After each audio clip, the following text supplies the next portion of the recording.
She was just a child when it began. A bright smile on television masking a truth so dark it could end careers and shatter legacies. Raven Symone grew up in front of millions, but behind those studio lights, she was living something closer to a nightmare. And now, decades later, she isn't just speaking.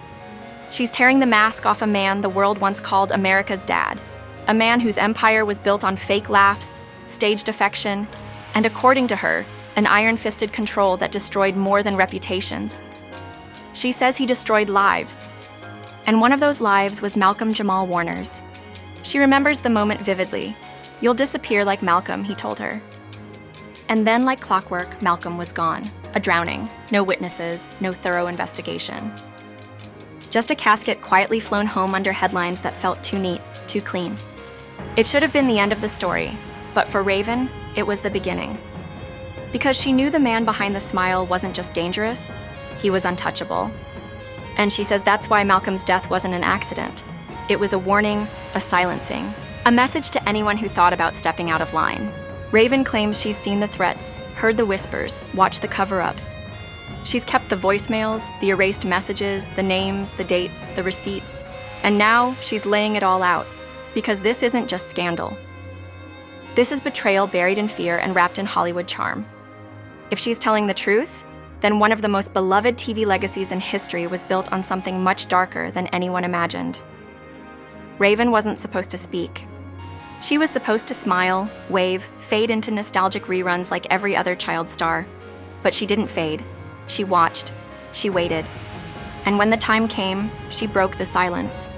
In a gut-wrenching interview that's rattled Hollywood, she revealed what some whispered and others feared, that Bill Cosby didn't just harm women, he silenced men who tried to stop him. And she says one of them was Malcolm Jamal Warner. To America, Malcolm was the clean-cut son, the safe one, the one who kept his head down.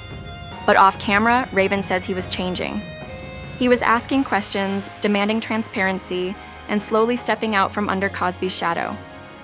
That's when she overheard the sentence that haunts her to this day. "He's getting too loud. We might need to quiet him." At the time, she didn't understand. Now she says she understands perfectly. In Hollywood, threats aren't ignored. They're erased. One day, she says, Cosby pulled her aside with the calm of a man ordering lunch and told her, "If you ever go against me, you'll disappear just like Malcolm will." She froze. She didn't respond. And from that moment on, she felt the walls closing in. She says her dressing room was monitored, her hotel conversations repeated back to her, blank notes slid under her door with just 2 words, "We're watching." Then Malcolm left for what should have been a peaceful vacation in Costa Rica with his wife and daughter. He never came back. The official report said, drowning. But Raven says she knew instantly it was a lie. Their last conversation backstage before a taping was etched into her mind.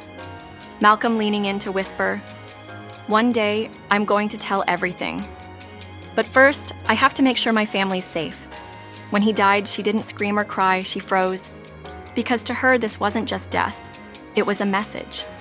The funeral was rushed, the investigation closed, the autopsy delayed, and then came the phone call. Cosby's voice on the other end. No greeting, no emotion. Just, "Now you understand what happens when people talk." Click. That's when her fear turned into fire. She cut ties, left Hollywood, but she wasn't running. She was collecting. She says she kept everything. Old hard drives, encrypted messages, backstage recordings. And in her interview, she dropped the line that set the internet on fire. "Cosby didn't just hurt me. He killed Malcolm."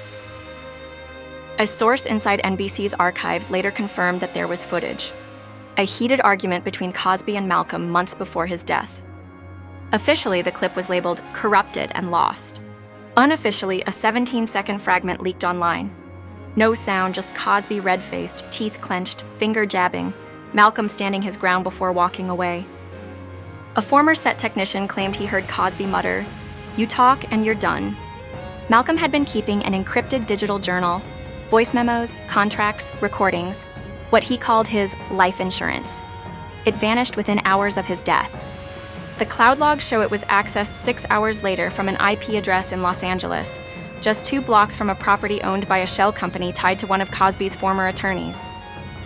Whispers turned into screams when an anonymous whistleblower claimed Malcolm was about to expose illegal money funnels through Cosby's production company, using cast members' names and likenesses without consent.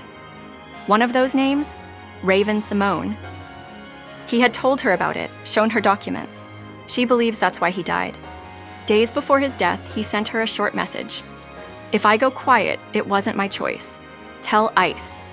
That ICE, she says, was Ice Cube. Sources close to Cube claim Malcolm reached out with encrypted files, showing financial fraud and backdoor deals. Cube, having faced his own battles with Hollywood, agreed to help.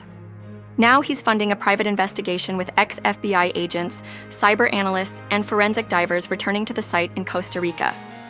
Investigators have uncovered more. An NBC legal memo dated just 3 days after Malcolm's death wasn't about mourning, it was about damage control. Subject: preemptive narrative strategy, Warner vacation incident. 3 priorities: confirm accidental drowning, delay media inquiries, secure all digital assets. That meant his phone, his laptop, his journal. A hotel employee has now said that someone used a master key to check out Malcolm's room early. A master key assigned to a visiting NBC crisis manager. The missing laptop has its own trail.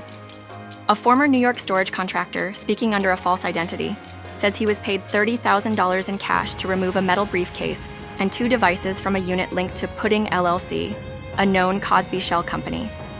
Inside, he says, was a laptop with the initials MJW etched into the metal. Gone, hidden, buried. But Raven says the secrets didn't die. She had backups. Voicemails Malcolm emailed her, backstage clips, messages. One, recorded just 48 hours before his death, still chills her. In it, Malcolm's voice is low, tired, but defiant. "They're watching me. I can feel it. But I'm not backing down. I have the files. I've made copies. If you're hearing this, I'm gone. And if I'm gone, it wasn't an accident." Raven has handed this evidence to her lawyers, to a federal investigator, and to an independent journalist now preparing a multi-part exposé titled Murder in Prime Time. Behind the scenes, sources say multiple insiders have flipped, and a sealed grand jury is quietly investigating not just harassment, but murder, money laundering, obstruction, and corporate conspiracy. Former Cosby Show writers have said privately that 2 other cast members feared if Malcolm spoke, they'd all go down. One has gone silent. The other was spotted entering a federal building with attorneys last week. The ripples are growing. Tempest Bledsoe, who played Vanessa Huxtable, went live on Instagram for 10 silent minutes, staring into the camera before whispering, "Y'all don't know the half of it," and ending the stream. Malcolm's mother has now broken her silence entirely. Standing before reporters, holding a photo of Malcolm in a red sweater with his daughter, she said, "My son did not die in an accident. He was silenced. And I will spend the rest of my life making sure the world knows who took him from me." Raven says she had a dream the night he died. Malcolm, in that same sweater, looking at her and saying, "Don't forget me. They'll try to erase me, but don't." Questions mount. Who accessed his files hours after his death? Why was his encrypted journal replaced with an empty folder named Shut It? Why is NBC scrambling to block Raven's legal team from accessing decades-old records? The deeper you dig, the more it looks less like tragedy and more like a setup, a silencing wrapped in grief, buried under studio lights. Malcolm Jamal Warner didn't just drown in water, he drowned in secrets. Secrets that threatened to unravel an empire. And now, for the first time, Raven Symone has refused to play along. She's naming names, connecting dots, and daring the people behind it to stop her.